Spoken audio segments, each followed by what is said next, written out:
বরিশালবাসী আপনারা দেখেন এটা পুলিশ এবং র্যাবের সাথে আমাদের প্রায় 2 ঘন্টা সংঘর্ষ হয় এবং সর্বশেষ তারা সারেন্ডার করতে পারছে আমাদের কাছে। বরিশাল বিশ্ববিদ্যালয়ের ছাত্রদের কাছে সারেন্ডার করেছে। আপনারা দেখেন এখন চলে যাচ্ছে, আমাদের উপর টিয়ার শেল নিক্ষেপ করেছে, রাবার বুলেট নিক্ষেপ করেছে।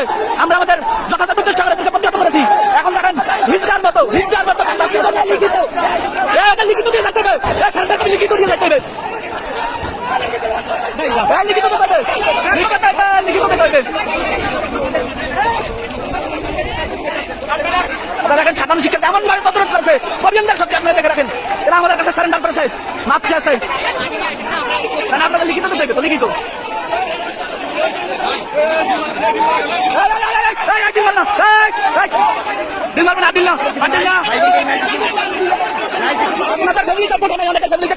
অনেকের ফ্যামিলিতে কোটা নাই।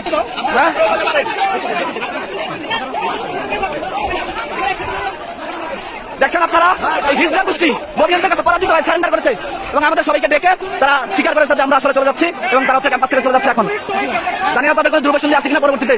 আপনারা দেখেন এই যে সবাই এবং এলাকাবাসী, বিশেষ করে বরিশাল বিশ্ববিদ্যালয় অঞ্চলের যে এলাকাবাসী, বরিশাল বিশ্ববিদ্যালয় এলাকাবাসী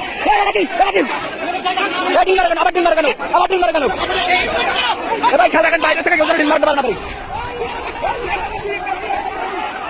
আপনারা দেখেন তারা চলে যাচ্ছে। এখন আমরাও মোটামুটি শান্ত। এখন এলাকাবাসী আমাদেরকে যথেষ্ট সহায়তা করেছে। এই বরিশাল দপদপিয়া ইউনিয়নের এলাকাবাসী, বরিশাল বিশ্ববিদ্যালয়ের আশেপাশে এলাকাবাসী, তারা আমাদের সর্বোত্তম সহযোগিতা করেছে।